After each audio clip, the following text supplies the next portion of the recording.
নিরুপায় ব্যাপারী, বাজারে তো আড়ত নেওয়ার ক্ষমতা আমার নেই। শস্য বুঝতে এবারে প্রথম শস্য আমারই কিনতে হবে। তা মাঠে যাই, মাঠে যে শস্য কিনে নিয়ে দরকার হলে একজনের বাড়ি ভাড়াই নেবানে, নিয়ে ঢাকায় চালান তো পারে। দেখি ওই লোকটা দেয় কিনা। আসসালামু আলাইকুম ভাই। ওয়ালাইকুম আসসালাম ভাই। বলছি ভাই, এই শস্য বুঝ কি আপনার? হ্যাঁ, এই শস্য কি বিক্রি করেন? আল্লাহ পাড়ি পালি এক্ষুনি বেঁচে দেবো, আমি কি করবো? তা আমি হচ্ছে কিনে এই যশোর জেলার হচ্ছে নিরুপায় হচ্ছে কিনে ব্যাপারী। আমার উপায় টুপায় নেই তো, বাজার ঘাটে আমার ওই আড়ত টাড়ত নেওয়ার ক্ষমতা নেই। তা আমি মাঠেতে শস্য কিনি। তা আপনার এই শস্য কত করে হলে যে বিক্রি হবে? 1000 টাকা মন উঠলে। 1000 টাকা মন? হ্যাঁ, 1000 টাকা। এই গাছ শুদ্ধ না শুধু শস্য? তুই যদি বলো গাছ সত্য, তাও সব দিয়ে দেবো উপড়িয়ে। আমি ঝামেলায় না উঠলে আমাকে ঝামেলা। আরে ভাই, আমি তো গাছ উপড়ে নেবো না, আমি নেবো শস্য। নাও আর গাছ নাও, 100 টাকা নিয়ে যাও তুমি। আমার ঝামেলা।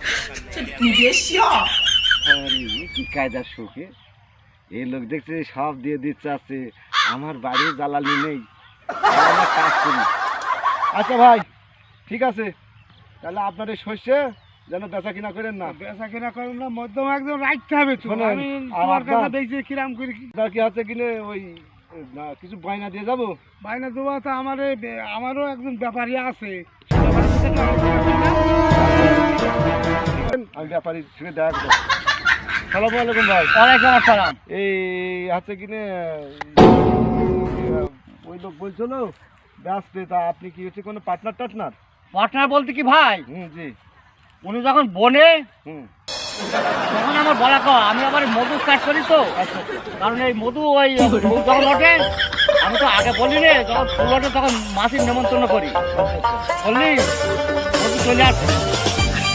এবার এই যে মাসি মধু সংগ্রহ করে, ওই মধু মাছ বেশি, তাই শস্য বই নেওয়া ওনার কাছ থেকে। তা উনি কি বলেছে আপনার সাথে? আপনার কথা দেখাই দিলে, তা আপনি এক কাজ করেন, তাহলে আমি মধু তো আপনি শস্য তো আমি কালকে কাটবো, ঠিক আছে? আমি তো শস্য কিনে নিয়ে ওই লোকের কাছে চলেন তো, পোস্ট করে যান। ও, তা চলেন ব্যথা ভুলে আবার ক্রিকেট ব্যথা ছিল। এই লোকের থেকে নিয়ে আসি, কথা বলেন।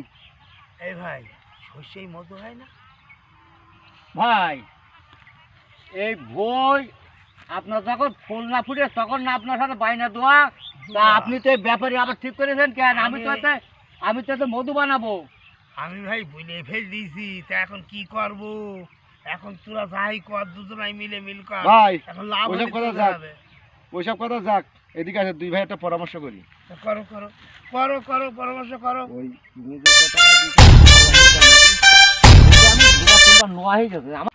ভাই, মধু তো ওই শস্য বুঝি তো সব আমি কিনে নিয়েছি, আর আপনারও তো মধুর দরকার। আপনি এক কাজ করেন, ওই টাকা পয়সা মালাই দিয়ে যান, গাছগুলো আপনি নেন, আর শস্যগুলো আমার দিন। আর মধু আপনি না মাসির কবে নিমন্ত্রণ করবেন, তাহলে তো আমার এদিকে ঢাকার গাড়ি লোড হয়ে যাচ্ছে। টাকা কি করবো? মুরব্বী মানুষ বলে ফেলতেছে, আপনারা এই ভুই দিয়ে দেবেন, আমি অন্য ভুইতে মধু ফোলাবো না, কি করবো? তাহলে দিয়ে দিয়ে না। ওই টাকা আমি আর ওর সাথে দেবো না, আমার সাথে জ্ঞান দাম হয় হোক। তা বলছি, যখন আমি ধরেন এই কাটতে আসবো, তা আবার মাসির আবার দাওয়াত দিতে নি তো মধু নেওয়ার জন্য। না না, আপনি না বিদেশি লোক, আপনার সাথে মিছে কথা বলি তো আমি।